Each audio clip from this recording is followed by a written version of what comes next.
Bonjour à toi, dans cette petite vidéo, laisse-moi te montrer la voie de Sans aller à l'école, je suis devenu mangaka de Tanazono Shioichi.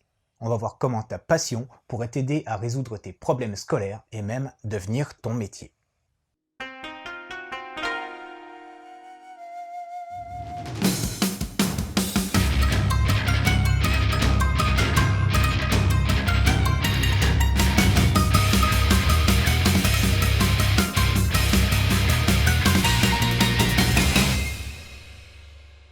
Tanahashi Masatomo est un enfant comme les autres jusqu'au moment où une gifle injustifiée de sa maîtresse lui crée un trauma qui l'empêche d'aller à l'école. Incapable de comprendre ce qu'il a fait de mal, le garçon a tellement peur qu'il tombe malade chaque fois qu'il doit y aller. On a tous eu peur le premier jour d'école, mais pour le jeune Masatomo, ça peut devenir un lourd fardeau.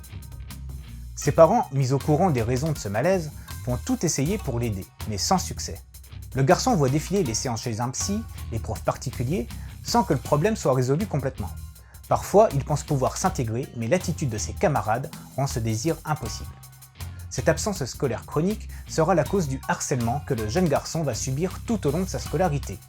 Malgré tous ses retards, seul le besoin d'aller au collège le fera étudier un peu plus, mais pas d'intégration non plus.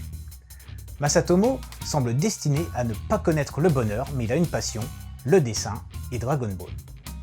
C'est cette passion cultivée avec amour pendant toute son enfance et son adolescence qui va le sauver. Elle sera reconnue par des assistantes d'éducation et grâce à elle, le jeune garçon trouvera son chemin dans la vie.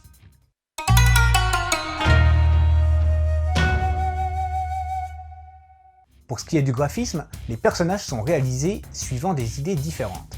Ainsi, les enfants ont à peine des traits individuels et ont tous des grands yeux très expressifs. Les adultes, au contraire, sont très différents les uns des autres, peut-être pour montrer aussi la différence de caractère. Tu trouves donc les maîtresses plus douces représentées avec des traits arrondis, tandis que celles qui sont plus sévères sont identifiées avec des traits plus anguleux. Les décors sont plutôt sobres, à peine esquissés. Il s'agit de précision pour situer les scènes. La régularité du graphisme est suivie dans le découpage des cases, ce qui peut donner au manga un air répétitif.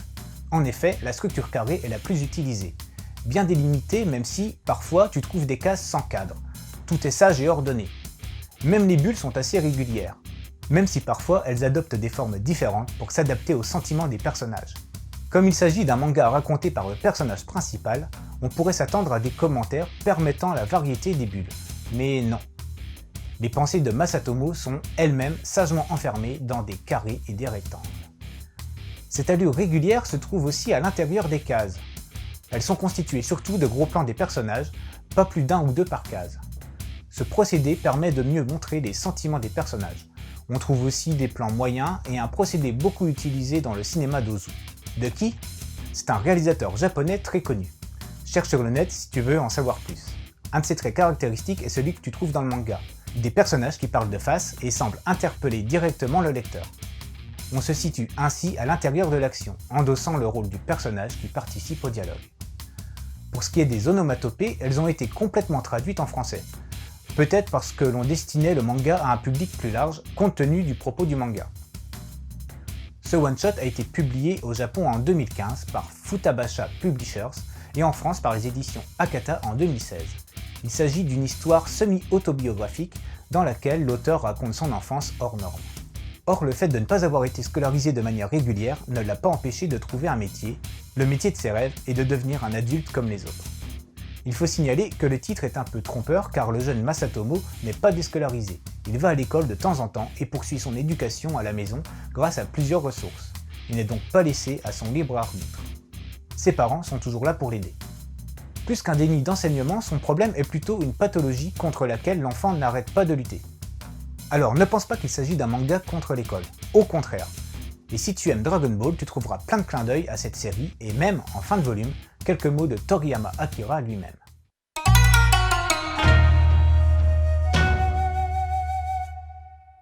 L'auteur de ce manga est Tanazono Shioichi. Il est né à Nagoya en 1982 et son enfance et adolescence sont un peu comme celle du jeune Masatomo. En fait, notre one-shot est en partie autobiographique. Ainsi, comme lui, Tanazono a été vite déscolarisé. Comme lui, il aimait le dessin et Dragon Ball et finalement, comme lui, la rencontre avec Toriyama Sensei a été fondamentale pour qu'il devienne mangaka. Assez timide, il parle peu de sa vie privée, mais sans aller à l'école, a rencontré un certain succès au Japon. Ce one-shot est une magnifique histoire. Masatomo est conscient de son problème et pendant toute son enfance, il se fait violence pour redevenir un enfant normal et pour retourner à l'école. Il est attachant dans tous ses efforts pour réussir cet objectif. Certes, tu penseras que ce n'est pas trop grave de ne pas être intégré dans le système scolaire, mais au Japon, c'est quelque chose de très important pour les enfants.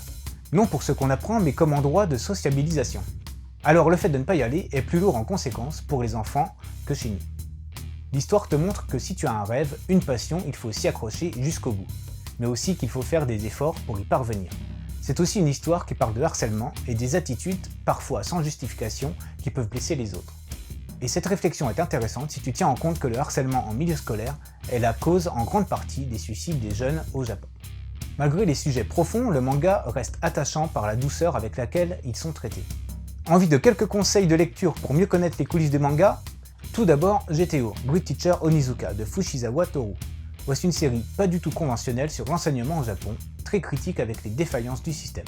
Elle fait aussi une critique de la société japonaise grâce à Onizuka Eikichi, un presque délinquant qui est devenu enseignant on ne sait pas comment. Avec des méthodes peu orthodoxes, il va néanmoins réussir le pari de mettre sur la bonne voie les élèves du pire lycée de Tokyo.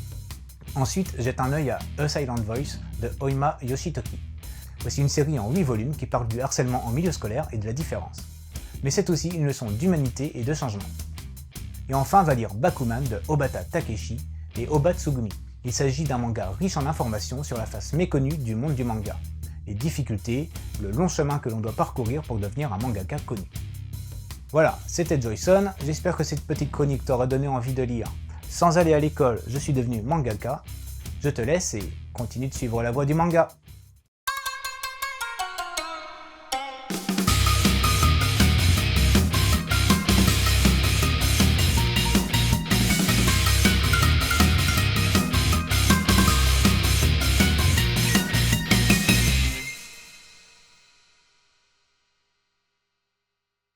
Et toi là, donne-moi ton goûter.